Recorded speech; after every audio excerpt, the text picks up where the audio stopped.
Assalamualaikum warahmatullahi wabarakatuh. Kami dari kelompok 1 Manajemen Radio dan Televisi akan mempresentasikan hasil diskusi kami. Sebelum kami memulai presentasi kami, saya akan mengenalkan anggota kelompok 1. Dimulai dari saya sendiri yang bernama Rizaldi Fatur Rahman Harisma selaku moderator pada diskusi ini. Nah, selanjutnya adalah Saudara Andika sebagai pemateri 1 dan Saudari Sherly sebagai pemateri 2, lalu yang terakhir Suci Azhara sebagai pemateri 3. Untuk tidak memperpanjang waktu, langsung saja materi 1 akan disampaikan oleh Saudara Andika. Kepada Saudara Andika, waktu dan tempat dipersilahkan. Assalamualaikum warahmatullahi wabarakatuh. Perkenalkan, nama saya Andika. Saya berasal dari kelompok 1 dan akan menjelaskan materi dari kelompok kami, yaitu tentang fragmentasi audiens TV dan radio. Pada materi yang pertama yaitu fragmentasi audiens. Fragmentasi ini diperkirakan berasal dari teknologi yang memungkinkan dan bahkan mendorong orang untuk mempersempit fokus konsumsi media mereka untuk mengejar kepentingan dan kebutuhan individual mereka.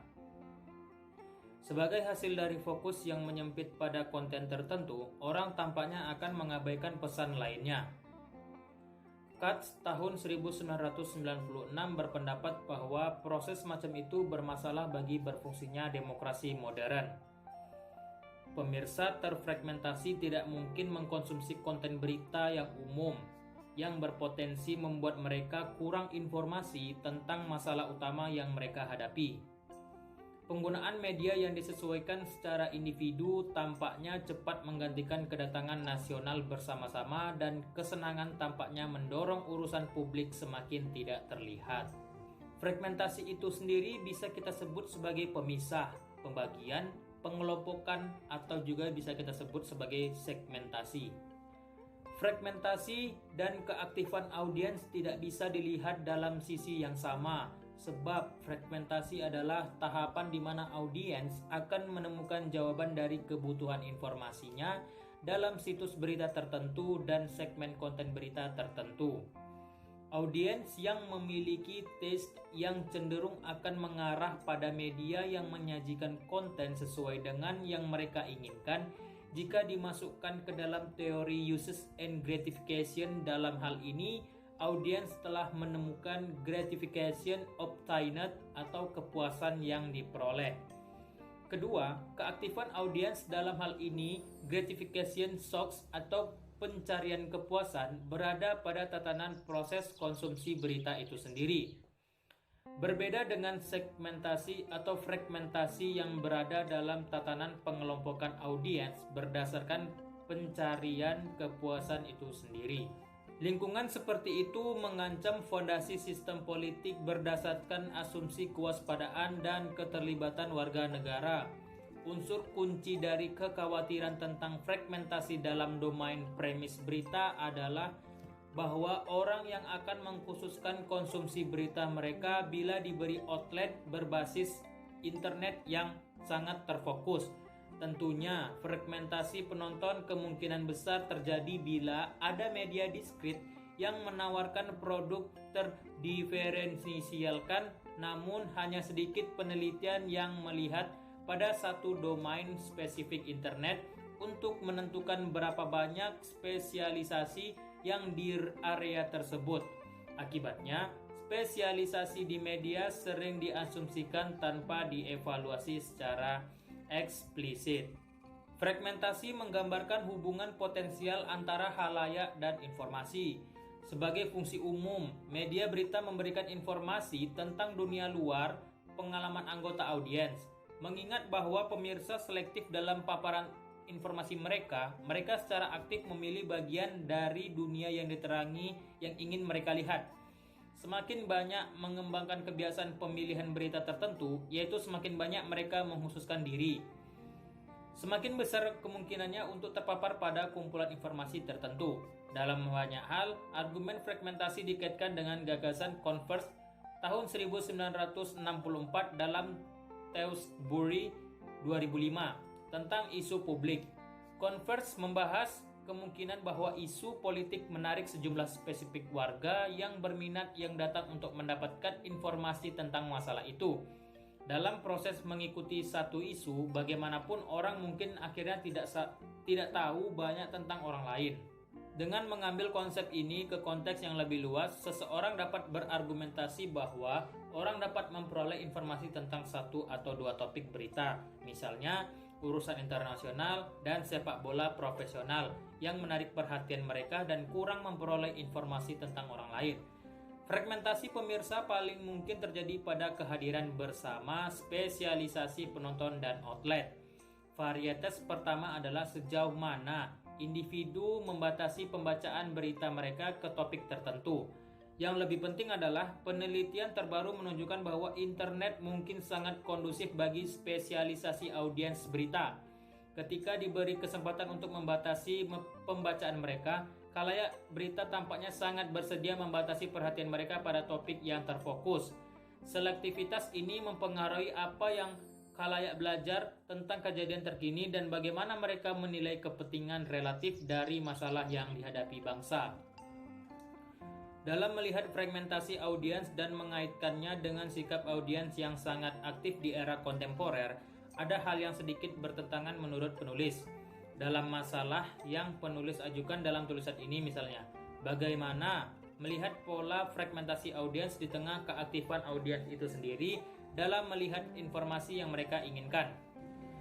Use of online news sites mengelompokkan fragmentasi dalam dua hal berdasarkan pendekatan untuk memahaminya. Pengelompokan tersebut yaitu 1. Konten dan fragmentasi audiens. Dalam pendekatan fragmentasi, konten audiens terkait bagaimana audiens memaknai sebuah konten memiliki banyak faktor yang mempengaruhi, seperti halnya bagaimana audiens mengaktualisasikan seperti apa kedekatan mereka terhadap konten yang disajikan media. Contohnya adalah fandom. Yang kedua yaitu outlet atau platform dan fragmentasi audiens.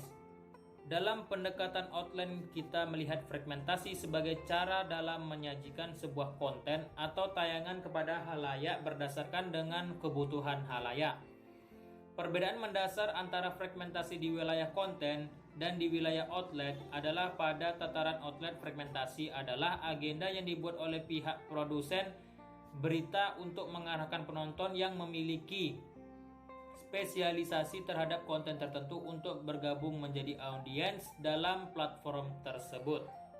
Dalam pendekatan strategi outlet, maka konsep yang mendasar untuk memahami hal tersebut adalah konsep evolusi media. Dalam proses evolusi media, Merrill dan Lowenstein mengidentifikasikan kekuatan ekonomi dan sosial yang dapat mempengaruhi perkembangan sistem media mereka. Baiklah, itulah tadi penjelasan dari materi saya. Selanjutnya akan saya kembalikan kepada moderator dan akan dilanjutkan oleh rekan saya berikutnya. Terima kasih kepada Saudara Rika yang telah mempresentasikan materi pertama.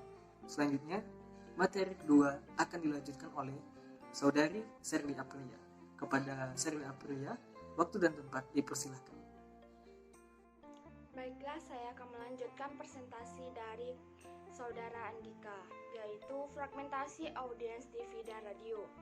Melihat fragmentasi televisi menghilangkan pembatas antara audiens dengan pemilik. Misalnya, munculnya jurnalisme warga. Sekarang kita telah melihat pergeseran dari penonton menjadi pengguna dan dari produsen menjadi konsumen. Kenapa media baru masih disebut problematically? Pertama, media baru dianggap sebagai bagian zaman yang sangat penting dalam perubahan sejarah. Kedua, adanya biaya ideologis yang kuat dan positif dengan konsep baru. Ketiga, Prop Mateo adalah istilah guna dan inklusif media baru dan istilah-istilah teknis atau lebih spesialis. Media baru berhasil dipandang sebagai bagian dari perubahan sebab akibat dalam pengertian ini muncul media baru dipandang sebagai konsep fenomena yang membuka masa baru dan dianggap sebagai bagian dari teknokultur baru. Fragmentasi radio memiliki audiens yang sangat selektif dan audiens radio berbagi-bagi ke dalam bagian-bagian atau kelompok kecil. Masing-masing stasiun radio memiliki jumlah audiens yang relatif sedikit.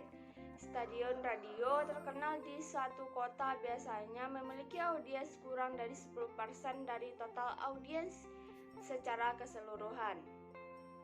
Pemasaran iklan atau suatu perusahaan harus menayangkan iklan beberapa kali di sejumlah stasiun radio jika ingin menjangkau khalayak secara nasional jika beriklan menggunakan radio. Perhatian terbatas mendengarkan radio biasanya menjadi bagian selingan yang dilakukan sambil mengerjakan pekerjaan lain sehingga perhatian audiens terbatas. Hal ini menyebabkan audiens radio mudah kehilangan bagi sebagian atau keseluruhan persen yang disiarkan radio. Riset terbatas. Pelaksanaan riset di radio memang terbatas bila dibandingkan dengan media lain seperti televisi, surat kabar, atau majalah. Konsekuensinya, pihak perencana media radio lebih memilih informasi mengenai audiens suatu stasiun radio yang dapat membantu mereka untuk memutuskan pembelian iklan radio sebagai media lainnya. Persaingan radio harus bersaing dengan berbagai media lainnya untuk mendapatkan perhatian dari audiensnya. Ini berarti akan mengurangi jumlah pemasangan iklan yang membawa efek berkurangnya pendengar atau penerima siaran radio. Kedua, menurut Arif S. Sadiman, menjelaskan bahwa kelemahan radio sebagai media pendidikan mencakup beberapa hal, yaitu yang pertama, sifat komunikasinya hanya satu arah. Yang kedua, biasanya siaran disentralisasikan sehingga guru tak dapat mengontrolnya. Yang ketiga, pengajuan siaran sering menimbulkan masalah integrasi siaran radio ke dalam kegiatan belajar mengajar di kelas. Untuk menambah khasanah pengetahuan selain karakteristik radio yang telah diuraikan di muka, disajikan pula adanya kelebihan-kelebihan dan kelemahan siaran radio dalam menyampaikan pesan antara lain. Yang pertama, kelebihan siaran radio untuk menyampaikan pesan, yaitu yang pertama, cepat dan langsung. Semua media, baik media elektronik maupun media cetak, memiliki unsur kecepatan dalam menyampaikan pesan-pesan pada audiensnya. Memang radio sebagai media memiliki unsur tercepat, kecepatan tersendiri dalam menyampaikan pesan dibanding dengan media lainnya. Yang kedua yaitu ada menimbulkan keakraban. Seseorang mendengarkan siaran radio hanya mendengarkan kata-kata pembicara penyajiannya, tidak bisa melihat wajah penyiar radio, tidak tahu alamatnya, dan tidak saling mengenalnya. Yang ketiga yaitu dekat dan kehangatannya.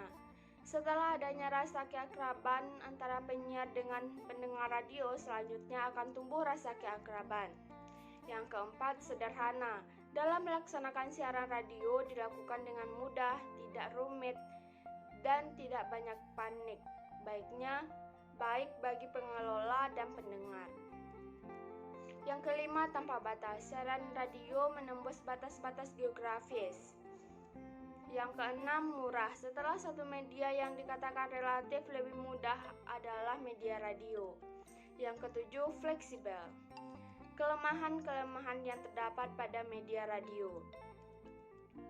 Selintas. Yang pertama yaitu selintas, yang kedua global, yang ketiga batas waktu, yang keempat beralur linear, yang kelima mengandung gagasan.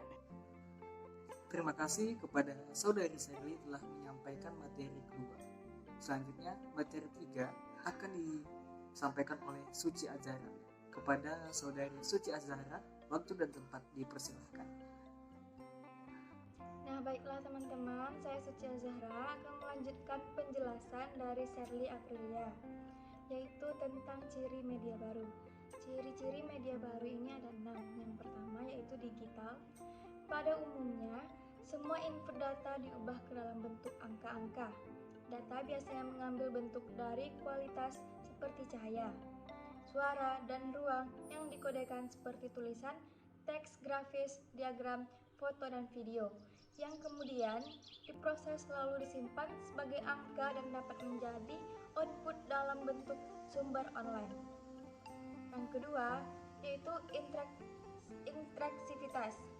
Secara ideologis, interaksivitas telah menjadi nilai tambah karakteristikas media baru. Dalam konteks ini, pengguna menjadi interaktif, di mana mereka memiliki kemampuan untuk langsung mengubah gambar serta teks yang mereka akses sehingga pengguna tidak hanya menjadi penonton. Yang ketiga yaitu hypertekstual. Ada kaitan yang jelas antara aspek navigasi, eksploratif, dan konfiguratif yang difasilitasi oleh komputer dan dalam proses membutuhkan sistem operasi komputer, software, dan database. Yang keempat yaitu jaringan. Internet menjadi mendunia dan sangat memiliki pengaruh besar dalam media baru. Pada saat ini, manusia dapat berhubung secara luas dengan menggunakan internet. Yang kelima yaitu virtual. New media dan virtual memiliki kaitan yang erat sehingga berkembangnya zaman. Media digital pada saat ini bekerja secara virtual. Adanya teknologi yang imajiner sehingga memunculkan mesin, virtual, dan dunia maya. Yang terakhir yaitu simulated. Jika kita lihat dari konsep virtual sebelumnya, virtual sendiri memiliki hubungan secara digital dengan cara simulasi. Simulasi adalah konsep luas yang digunakan dalam literal media baru. Seringkali mengambil konsep tentang imitasi atau representasi.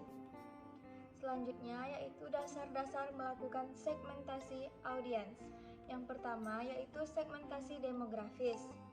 Segmentasi audiens berdasarkan demografis adalah segmentasi yang berdasarkan peta kependudukan. Misalnya, usia, jenis kelamin, besarnya anggota keluarga, pendidikan tertinggi yang dicapai, jenis pekerjaan konsumen, tingkat penghasilan, agama, suku, dan sejenisnya. Selanjutnya, ada variabel-variabel demografi dapat dijelaskan sebagai berikut. Yang pertama yaitu usia. Nah, program seringkali menggunakan segmentasi ini dalam menjangkau audiens yang diinginkan sehingga kita dapat mengetahui program untuk audiens anak-anak, remaja, muda, dewasa, dan seterusnya. Selanjutnya yaitu ada jenis kelamin. Banyak sekali produk yang menggunakan pendekatan jenis kelamin ini. Dalam pemasarannya, ada suatu merek produk yang ditujukan hanya kepada perempuan atau hanya kepada laki-laki. Masing-masing memiliki strategi promosi yang berbeda. Nah, yang ketiga, ada pekerjaan. 30 konsumen yang memiliki jenis pekerjaan tertentu umumnya mengkonsumsi barang-barang tertentu yang berbeda dengan jenis pekerjaan lainnya. Yang keempat, adanya pendidikan. Nah, yang kelima, adanya pendapatan. Selanjutnya, adanya agama dan suku kebangsaan. Nah, yang kedua, adanya segmentasi geografis. Segmentasi geografis ini karena konsumen terkadang memiliki kebiasaan berbelanja yang berbeda-beda. Yang ketiga, yaitu segmentasi geodemografis, merupakan gabungan dari segmentasi geografis dan segmentasi demografis. Nah, yang terakhir yaitu adanya segmentasi psikografis. Psikografis ini adalah segmentasi berdasarkan gaya hidup dan kepribadian manusia. Baiklah, sekian dari saya Suci Azhara akan dilanjutkan oleh Rizaldi. Terima kasih kepada saudari Suci Azhara yang telah menyampaikan materi ketiga. Selanjutnya, materi keempat yang saya akan sampaikan sendiri. Nah, materi keempat yaitu tujuan melakukan segmentasi. Meski para marketer mempunyai maksud yang berbeda dalam melakukan segmentasi pasar, segmentasi mempunyai tujuan utama yang sama, yaitu melayani konsumen lebih baik dan memperbaiki posisi kompetitif perusahaan dengan mengandalkan pengelompokan pendengar dalam kotak-kotak psikografis, sosiografis, yaitu pengelompokan berdasarkan kejiwaan dan sosial kemasyarakatan di suatu daerah. Setidaknya ada 5 keuntungan yang dapat diperoleh dengan melakukan segmentasi, yaitu yang pertama, mendesain produk yang lebih responsif terhadap kebutuhan pasar. Lalu yang kedua, menganalisis pasar. Yang ketiga, menemukan peluang. Yang keempat, menguasai posisi yang superior dan kompetitif. Lalu yang terakhir, yang kelima, menentukan strategi komunikasi yang efektif dan efisien. Dengan keterbatasan sumber daya yang dimiliki media penyiaran dan kondisi audiens dengan berbagai kebutuhan dan keinginan yang beragam, maka menjadi suatu keputusan yang bijak apabila perusahaan melakukan segmentasi pasar agar dapat mencapai efisiensi dan efektivitas dalam program yang diproduksi. Nah, jadi kesimpulan pada diskusi pada hari ini yaitu bahwa fragmentasi berasal dari teknologi yang memungkinkan dan bahkan mendorong orang untuk mempersempit fokus konsumsi media mereka untuk mengejar kepentingan dan kebutuhan individual mereka.